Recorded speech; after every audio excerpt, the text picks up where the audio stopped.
Hi, we're Team Bussin, and our project is about combating misinformation on Instagram. To start off the project, we conducted initial interviews with potential stakeholders, those that included ages 50 plus and those in their 20s and 30s. We learned that there are differences in those who actively fact check, passively fact check, and those who do not fact check at all. The latter two groups were associated with our younger demographic. Thus, we found three main directions that we thought we could do further research on. First is, how do we increase people's effort in interpreting what they see? Second, how can we encourage people to think more critically? And third, how can we change people's perception of time and effort it takes to actively fact check information to motivate them to do so more often? We decided to focus on designing for younger adults in their 20s. This age group is used to receiving information through various social media, and compared with older people, they often lack enough patience and motivation to examine the authenticity of the information. However, we still want to incorporate our older interviewees' suggestions, as they are much more diligent in fact checking. An example of our primary stakeholder is Rachel Adams, who represents how young people fact check by observing their peers and other popular opinions by those they follow on social media. These types of people don't usually take the time to think more analytically about the info they are reading. From all of our interviews, contextual inquiries on social media, and research studies, we specifically found that people pay attention to the journalists who author an article and use the author to determine the article's credibility. A large obstacle to fact-checking information is time. This is more of a problem for younger people.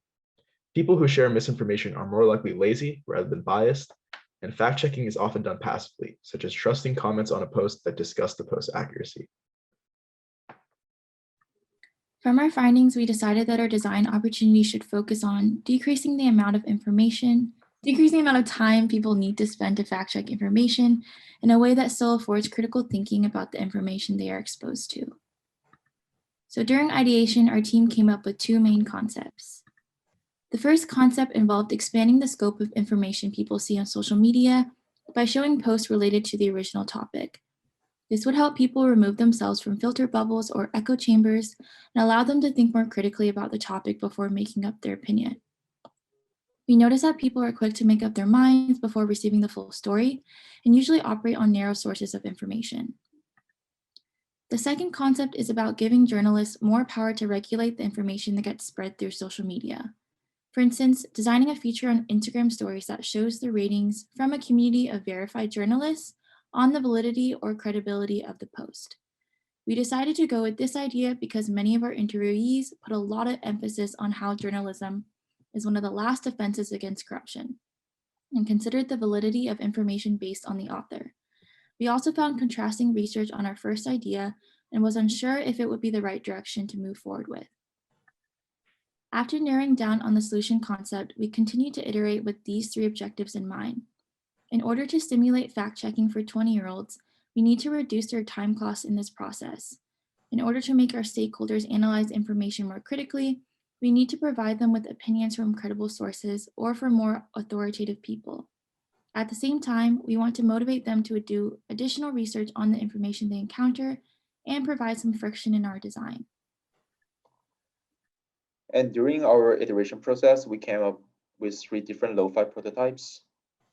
Our first tool is the article annotation tool, which is a browser plugin that allows journalists to annotate and comment on specific parts of the news article.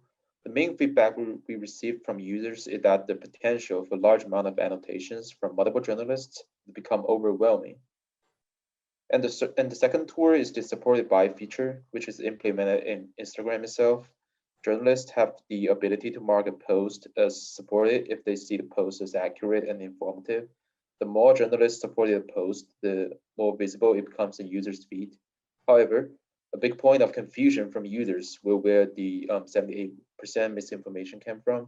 These answers led us to conclude that a quantitative number would likely confuse users more than help them. And our third idea is consisted of a rating system where journalists would individually rate a post or a tweet, and the average would be portrayed on the tweet. Users can also see what each individual journalist rated and their justification. During testing, we were met with confusion on what exactly 95% means and the meaning behind each range on the rating system.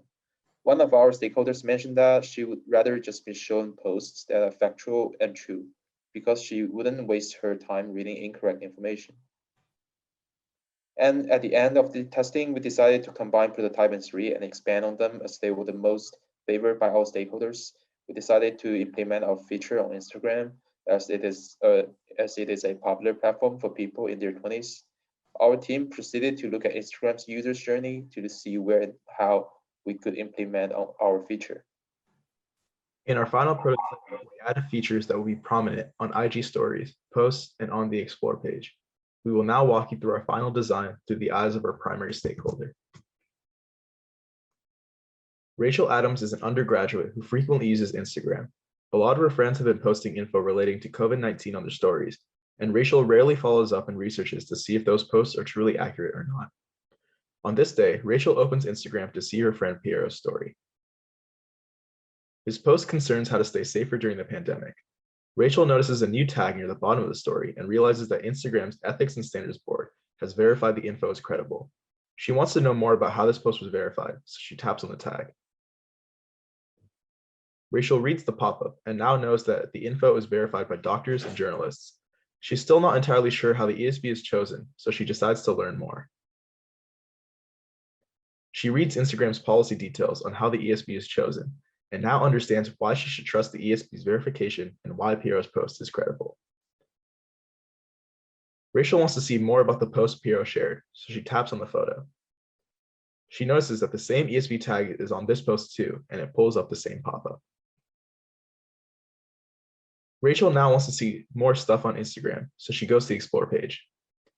She notices that the Explore page has a new category, verified posts. She thinks it might be related to the ESB and checks it out.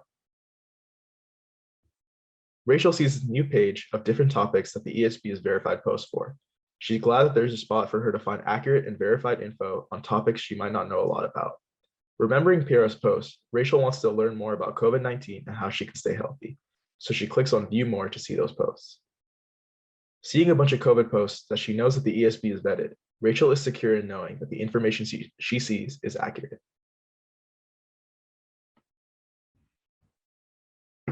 Before we were able to land on our final design that was previously shown, we conducted usability testing with 6 stakeholders to further iterate on our solution.